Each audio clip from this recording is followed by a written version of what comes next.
లోక్సభ ఎన్నికలు సజావుగా నిర్వహించేందుకు ఈసీ సమస్యాత్మక ప్రాంతాలపై ఫోకస్ చేసింది.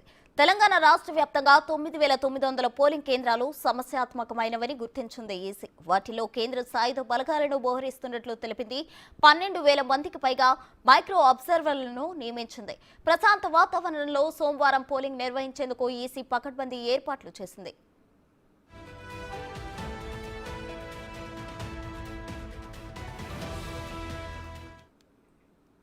మరిన్ని వివరాలు మా ఇన్పుట్ ఎడిటర్ పవన్ అందించడానికి సిద్ధంగా ఉన్నారు. పవన్, చెప్పండి. అయితే లోక్సభ ఎన్నికలకు సంబంధించి ఎటువంటి సమస్యలు తలెత్తకుండా అయితే ఈసీ నిర్ణయాలు తీసుకుంది. దీనికి సంబంధించి కేంద్ర బలగాలను కూడా తీసుకొచ్చినట్లు తెలుస్తుంది. ఓవరాల్ డీటెయిల్స్ ఏంటి పవన్?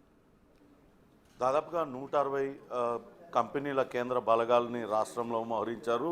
ఇక రాష్ట్రానికి సంబంధించిన 72,000 మంది పోలీసులతో పాటు ఇతర రాష్ట్రాల నుంచి వచ్చిన 20,000 మంది పోలీసులు రేపు ఎన్నికల విధులు నిర్వర్తించనున్నారు. ఇప్పటికే అనేక సమస్యాత్మక ప్రాంతాలను ఎలక్షన్ కమిషన్ గుర్తించింది.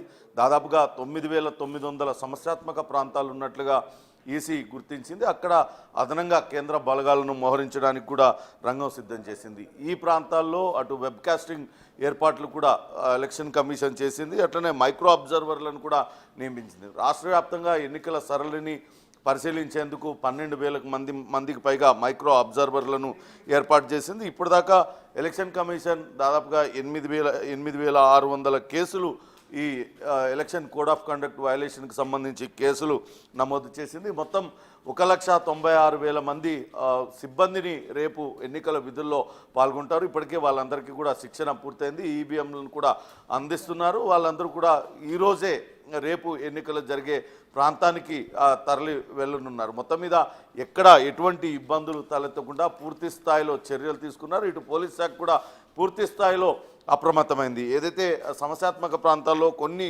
నియోజకవర్గాలు ఉన్నాయి, దాదాపుగా ఇవన్నీ కూడా అసెంబ్లీ నియోజకవర్గాలు, ఇవన్నీ మావోయిస్టు ప్రభావిత ప్రాంతాలు కావడంతో ఆయా ప్రాంతాల్లో సాయంత్రం 4 గంటలకే పోలింగ్ ఆపివేస్తారు. పోలింగ్ అయిపోతుంది.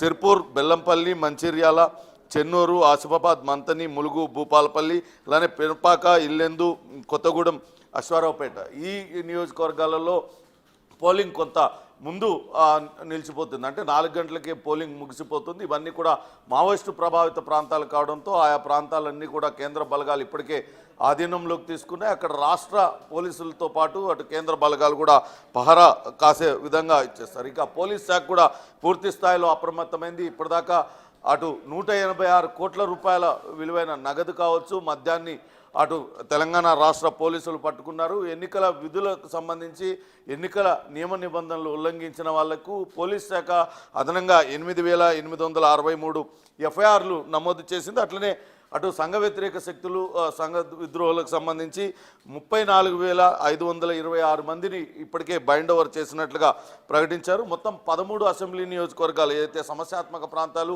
మావోయిస్టు ప్రభావిత ప్రాంతాలని చెప్పామో ఆయా ప్రాంతాలన్నింటిలో కూడా 4 గంటలకే పోలింగ్ నిలిచిపోయేటట్లుగా ఏర్పాట్లు చేశారు. మొత్తంగా 1,00,000 మందికి పైగా పోలీస్ సిబ్బంది, 1,90,000 మంది పోలింగ్ సిబ్బందితో పూర్తి స్థాయిలో ఎన్నికల నిర్వహణకైతే సిద్ధమవుతున్నారు. ఎక్కడ ఎటువంటి అవాంఛనీయ సంఘటనలు జరగకుండా పూర్తి స్థాయి ఏర్పాట్లు చేశారు. ఇక మారుమూల ప్రాంతాలు, అత్యంత తక్కువ ఓటర్లు ఉన్న చోట కూడా ఈసారి అటు పోలింగ్ స్టేషన్లు ఏర్పాటు చేశారు. అక్కడ ప్రత్యేకంగా సిబ్బందిని కూడా పంపుతున్నారు. వీలైనంత ఎక్కువ పోలింగ్ శాతం నమోదయ్యేలా చూడాలంటూ ఇప్పటికే అటు అధికారులకు ఆదేశాలు ఇచ్చి పోలింగ్ సిబ్బందికి ఆదేశాలు ఇచ్చిన నేపథ్యంలో అందుకు తగిన ఏర్పాట్లు కూడా చేశారు.